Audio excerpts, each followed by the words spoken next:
Hey everyone, welcome to episode 3 of A Good Run podcast. On this episode, Dan Feldman and myself, Asher Feldman, talk about his mother, so my grandmother, Rennie, and her kind of early involvement in Rockaway politics and kind of what that meant both for the family as well as what it meant for Dan's beginnings of political thought, political interest, and what he saw as being the way of the world when he first got interested in this stuff. That's awesome. Hey everyone, this is Leah Feldman, Asher's sister, Daniel Feldman's daughter, and granddaughter of Rennie Feldman, Dad's father. Dan's mother, my father's mother. I'm just curious to know, in having this conversation with him about this obviously influential individual in his life, did you, someone who knows him very well, first off, and second of all, as someone who's familiar with his political history, did you see any really obvious sort of symptoms of Rennie's influence in Dan in his stories or in his background? Yeah, absolutely. I think that she was very forthcoming with her interest. She always kind of expressed what was on her mind and was taking a keen interest in what was happening. She was never quiet. She was never someone who was going to take a back seat. She was never someone who was going to not have their opinion heard or have their influence felt. And that's Dan, my father, to a T. Yeah. So, it was a really great conversation to just hear a different side, I guess, of our grandmother, who unfortunately we were never able to meet. Just hear her in action, basically. Yeah, cool. All right, so hope you enjoy episode 3, and we'll see you next week.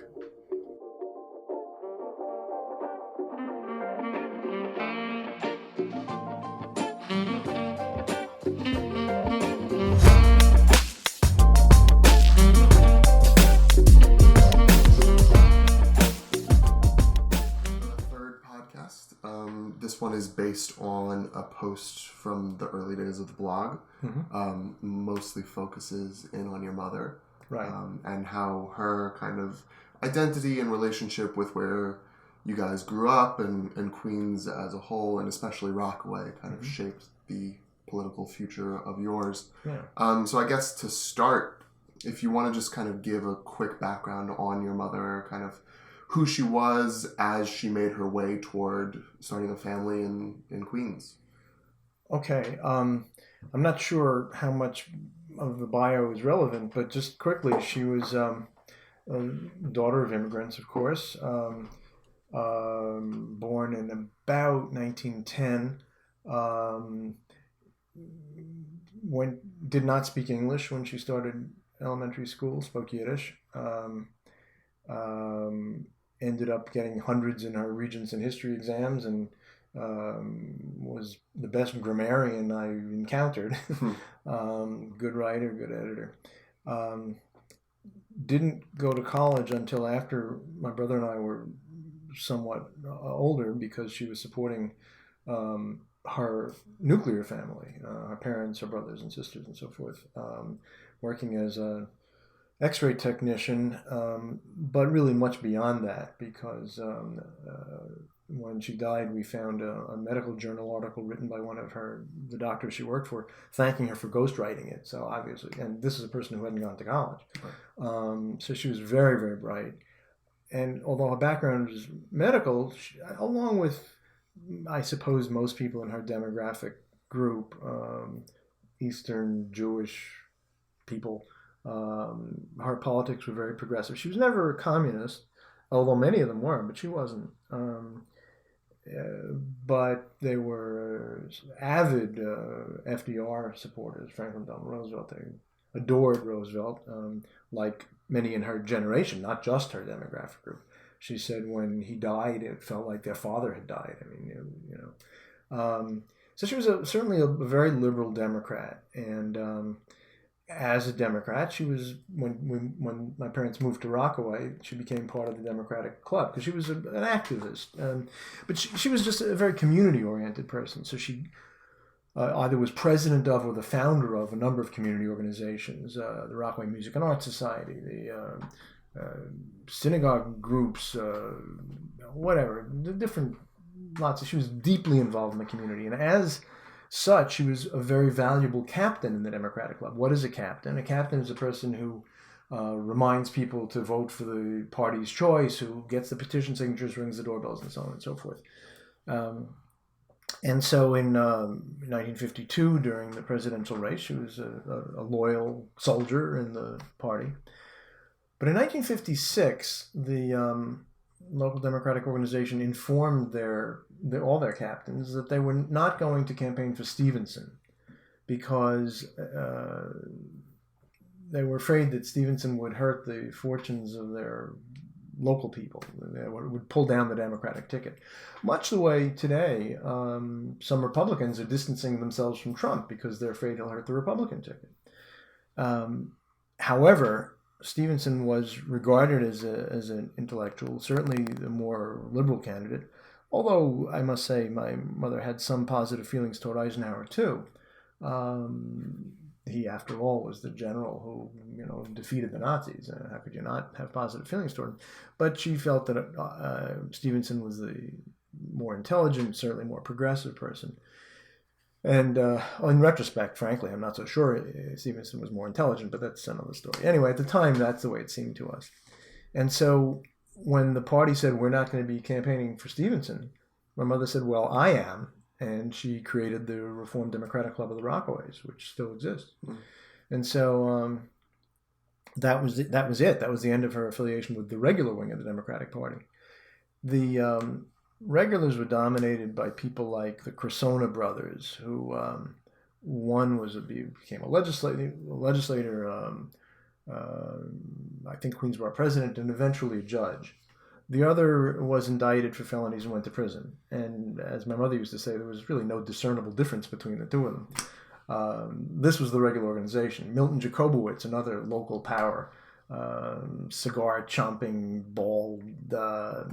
For those old enough to remember the first mayor, Daley, Richard Daley in Chicago, a real, old school, probably corrupt, dictatorial type of leader. Milton Jacobowitz was our version of Mayor Daley. I may have told this story before, I think, in a previous podcast, but it'll fit the picture. Years later, when I was on the judicial candidate screening committee for the Queens-wide governing body of the Reformed Democratic wing. By then, Jacobowitz he was even too much of a dinosaur for the regular Democratic Party.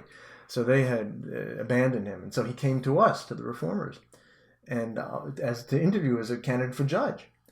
And he's talking to reform anti-corruption people. And what he says to us as his pitch to get our support is, in this gravelly voice of his, he says, if you guys support me, you can name my law secretary, Obviously, the man had no concept of what reform politics is about.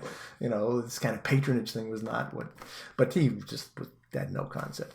Anyway, this was the regular organization that my mother was fighting against, that she had been part of without, truly, I guess, recognizing that they were not the kind of FDR liberals that she had in mind. And so, because there were no Republicans to speak of, in my background, the enemy were the regulars. There were no Republicans, basically. And so years later, not that many years later, by the late 60s in the Vietnam War, when the head of the Democratic Party of the United States was Lyndon Johnson, who was the president, who was obviously conducting the war in Vietnam. The reform movement, the ranks of the reform movement were expanded enormously because all the anti-war folks who were Democrats joined the reform clubs. And so this, at that point, let's see, late 60s, I was 19, 20, 21, whatever. At that point, that further reinforced my psychological connection with the reform wing of the party. And so to this day, and it's now quite a few years later, that's still my identity. I see myself as a Reformed Democrat. So I hope that answers that question. Yeah, I mean, obviously it's a lot to unpack. Right.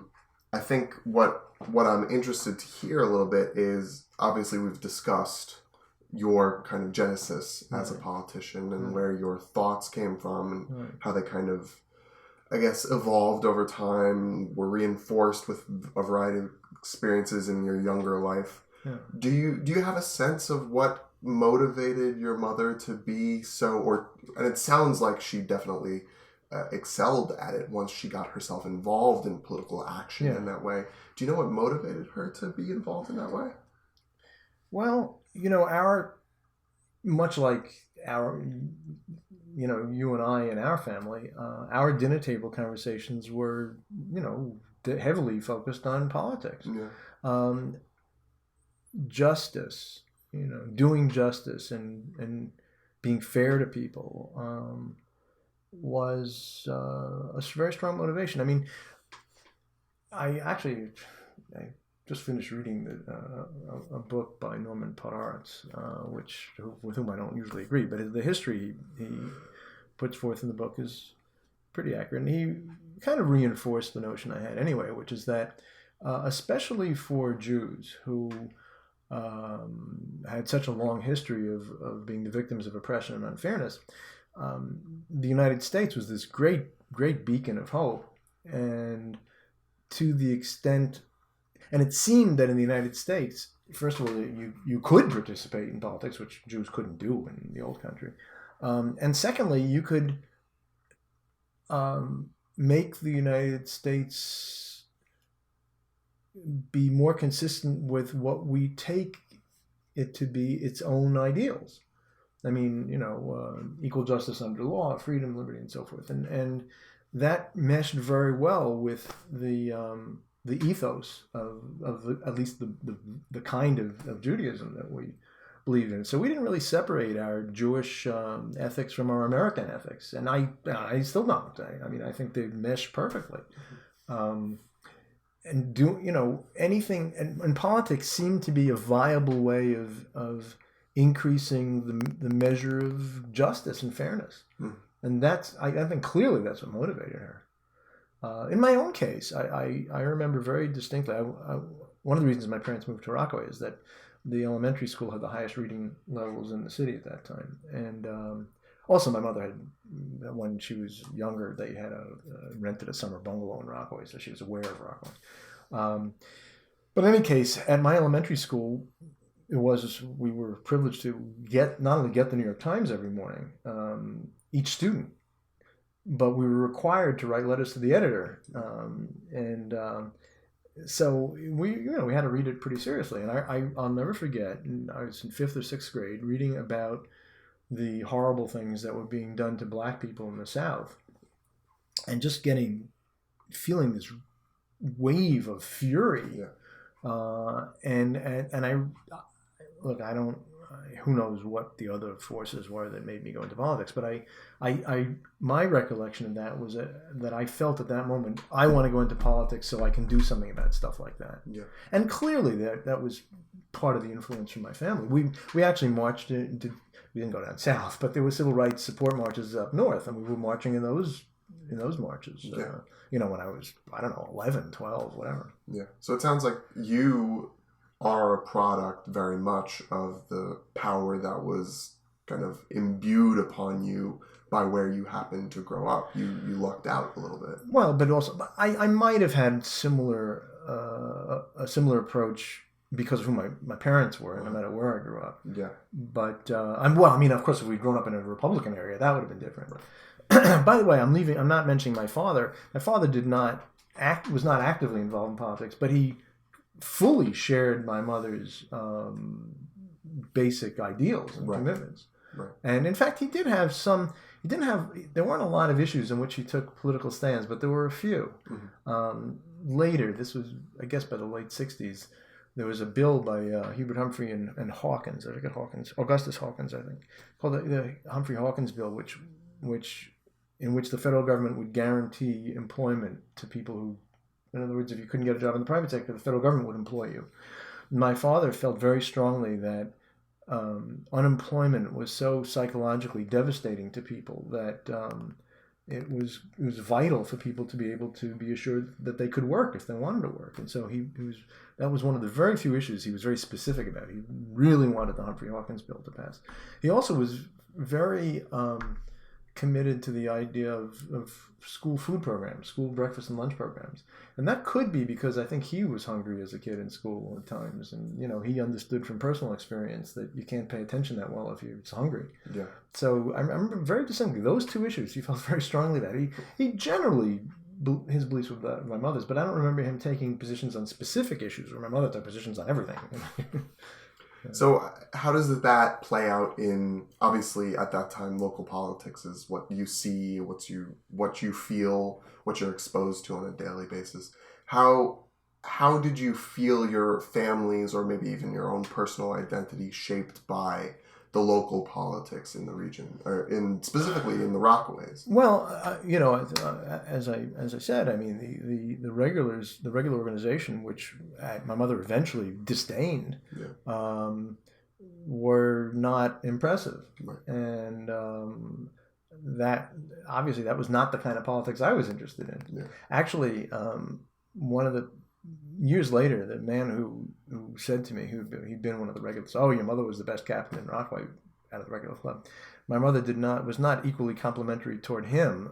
This is after he said that after my mother passed away. But I remember years earlier, the district attorney in Queens was Tommy Mackle, and Mackle got indicted, and I remember my mother saying, "It couldn't have been Tommy, too stupid, must have been Mike." And Mike was the guy who made the right, because Mike had worked for Tommy, and she figured he was his shenanigans that got Mike in trouble. Yeah. No, I think it's interesting because, from a very early age, you're exposed to basically the institutions, the long-held, powerful group, mm-hmm. and you're being raised by a family that is somewhat more or less, like, by definition, skeptical. Yes. Right? Yeah. So how did you feel that kind of paved the way for your own viewpoint on politics and the traditional powers, the institutionalized politicians? Did that kind of affect the way that you viewed things? It's now that you raised that, you've made me rethink something a little bit. Yes, I tend to be skeptical, and I'm skeptical of government and the private sector. But in some ways, I diverged from my parents' point of view. The other something I left out, now that you make me think of it, is the McCarthy era. You talk about how we were skeptical. We were even more skeptical than I've suggested so far, because Joe McCarthy at that point was a very powerful politician in the United States, and he was destroying the lives of thousands of people through his false accusations of people being communist. And one of my earliest memories, I must have been 6 years old or 5. Was during the Army McCarthy, 5, I think. I was during the Army McCarthy hearings, and I was trying to tell my mother something, and she said, "Shh, this is important." What she was listening to was the Army McCarthy hearings on TV. And I think it may have been the moment when Joseph Welch finally said to McCarthy, "At long last, sir, have you no shame?" So there was a very strong skepticism of government power. Yeah. And knowing that government had the power to destroy people the way it does. While I shared that, and therefore developed a very, very strong commitment to civil liberties, some of my formative years, or a little later, in the 60s, when or late 60s, when crime began to increase substantially, brought me to a different point of view on criminal justice. That is, my parents were very, very conscious of the power of government to oppress, and I understood that, and I shared it. But I was much more conscious of the power of regular street criminals to oppress. And so I supported pro-prosecutor, pro-police policies that I'm sure my parents would have considered too conservative or too right-wing. And again, it's not that I lacked commitment to civil liberties, but I'm skeptical of oppression by government and oppression by the private sector and oppression by criminals. So my point of view did diverge somewhat. Yeah, definitely. Yeah. Do you think that the scope of politics in the Rockaways, from the time that you were at least somewhat aware of what was going on until, let's say, you graduated from college, you finished up at Columbia, do you think that was enough time to see some substantial change in that local area or in any local area? Well, in 1966, I believe it was, what was his name? The Merkel meat scandal. There was the assembly member from Rockaway, whose name I can't remember at the moment, was indicted in the Merkel meat scandal. But he wasn't convicted, so he was still running for re-election. Milton Jacobowitz, the man I talked about earlier, said, well, this had been my ally, but now I'm going to run, figuring the guy was indicted, I can beat him, and I can get elected. Right. A fellow named Herb Posner, I think he moved to Rockaway from the Bronx, seeing the split in the regulars, ran as a reformer. And that was I guess, it was probably my first local campaign, although I had petitioned I handed out leaflets on the corner of my school where the voting place was for Stevenson when I was 7 and for Kennedy when I was 11. But working for Herb Posner, the reformed candidate for the assembly, was my first local campaign. Yeah. And Herb won and became a fairly decent assembly member. Not a great reformer, but not bad. Yeah. What attracted you to originally commit some time to help him? Well, because I knew the other guys were crooks. Yeah. I mean, whether Milton was actually a crook or not, he was close enough, and the other guy was definitely a crook. He was convicted later. Yeah. I mean, do you feel like you were choosing at that time, oftentimes, from the least of many evils, or at some? No, points? I didn't know that Posner would be as much of a. That's unfair. I was going to say a mediocrity. It wasn't a mediocre. He was okay. He was nothing to write home about. But I thought, this is great. We'll get a real good guy in there. And he wasn't a bad guy. He just wasn't as good as I thought he would be. Yeah, but at that time, do you feel like that was kind of the trend, like the cleaning of basically mediocrity or corruption? Yes, absolutely, sure. What did that look like? What did it look like from maybe a bit of a larger perspective, citywide maybe, as the corruption and the mediocrity was being cleared away? Well, in 65, of course, and I wasn't involved in 65. In 65, John Lindsay became mayor, defeating Robert Wagner, who was running for a 4th term. But in 69, I worked for Lindsay in his re-election campaign. And the Democratic candidate for mayor in 69 was very much in the mold of Milton Jacobowitz. I mean, his name was Mario Porcacino, but he was a clone of Milton Jacobowitz, essentially. And so the Democratic Party had nominated someone who was not the kind of Democrat I believed in. And of course, now it wasn't just a question of competence and integrity. It was also a question of ideology, because Porcacino was very conservative. The Republicans nominated John Markey, who was in fact a conservative, officially Conservative Party and Republican Party. Lindsay had been a Republican, but Markey beat Lindsay in the Republican primary, even though Lindsay was mayor, but Lindsay was too liberal for the Republicans. So Lindsay ran on the liberal line and on an independent line. And I campaigned for this guy who was still a registered Republican, but he was, a very progressive guy. And that was part of that clean. We were trying to get, clean the Democratic Party of people like Porcacino, who was, interesting footnote, John Markey, who was very conservative, later became a very close friend of mine in the legislature, because it turns out, I didn't know in 1969, but it turns out he was a very brilliant guy, and a deeply principled guy who I really came to respect enormously, and we worked together and things. Yeah. But meanwhile, at the time, so in 69, and a lot of Democrats did what I did. At some point, I'll tell the Ronnie Eldridge story, but who was a Democratic leader in the Upper West Side, who was an early supporter of John Lindsay. But the many of the Reform Democrats, probably most of them, supported Lindsay, not Porcacino. Yeah. So that's interesting. I mean, to the vision of cleaning up corruption in elected politics at that time really looked like people thinking about the politics that they supported, not necessarily the party that they supported, not necessarily the line that they supported, in order to achieve clean politics. Right. It was about finding the people that could be the vestiges, I guess, for the consensus that politics needed to be better. Yeah. Yeah? Yeah, of course. Yeah. So it was always about the people. Well, and I've left out something else too. I left out John Kennedy, which was a huge formative influence. When when I was 11 and Kennedy was president, when we had this young, attractive, well-spoken.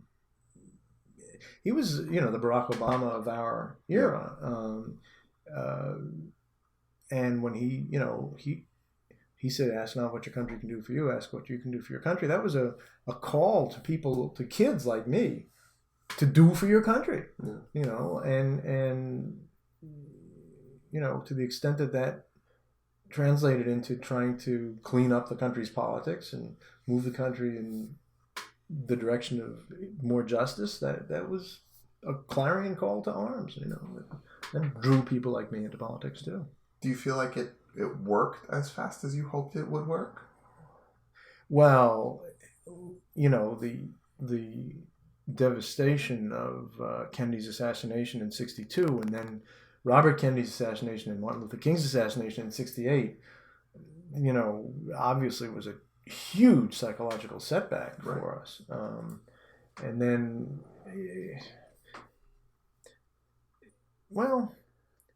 that's a tough question, but I mean, today I would say, as Barack Obama has said, we have a long way to go, but we have in fact made very substantial progress since then. No question about it. Yeah. I wonder now, thinking back on it, do you feel like the goals of what you guys were trying to do were quantifiable in that time? Were they something that you could actually aim for? Because obviously 40, 50 years later, we see what happened as a result of this progressivism. Do you feel like you were able to hit yourself to some measurable piece of success in that time? Yes. What was it? Certainly the end of de jure segregation, the enormous expansion of black middle class, the women's movement, the gay rights movement. These are all, products in part of our efforts. But I guess more at that time, was there any way to feel like you were making the change you were aiming for? Or is that a rude question about politics? It's not a rude question, but it just demands a complex answer. What do you want to quantify? I mean, well, that's what you do, right? You set out to make change that is hopefully to the general public quantifiable. All right. Liz Holtzman got more votes than Emmanuel Sella. That was quantifiable. Yeah. I mean, I John guess, Lindsay got more votes than Mario Procaccino. Right. And in terms of policies, those people had an influence on policy. New York, because of John Lindsay's election, did not suffer the riots that a lot of cities suffered in the late 60s. Nazi war criminals who had been protected by the CIA were exposed because Liz Holtzman was a member of Congress. The summer food program, which is a story we'll get into later, was transformed from a complete ripoff by crooks into something that actually fed hungry children because Liz Holtzman was elected to Congress. I mean, these are that's quantifiable, I suppose. Yeah, no, that's absolutely quantifiable. And to see that happen must be really reassuring to someone like you who's at the time just really getting started. Yeah, but the reason I said it's complicated is because for every success, I could also name some failures. There's in a way, all of this is analogous to the fight against specifically corruption. You fight it without hope that you're going to eliminate it. Right. you fight it because if you don't fight it, it takes over everything. Right. And throughout the spectrum of whether it's competence, integrity, progressivism, whatever field of battle you're talking about, there's probably never going to be a untarnished victory. Yeah. But there's a saying in the Talmud, which is, it is not yours to complete the task, but neither may you desist from it. In other words, yeah, you're never going to win total victory, but that's no excuse to stop fighting. So do I feel, good about the results? Yes and no. Yeah. The fact that as many people are supporting Donald Trump today as are, how could somebody like that possibly get this level of support? It's very disheartening. Yeah. On the other hand, we elected Barack Obama president. Yeah. Not that I agree with Barack Obama and everything either, but Yeah. That's why it's a difficult question to answer. Yeah.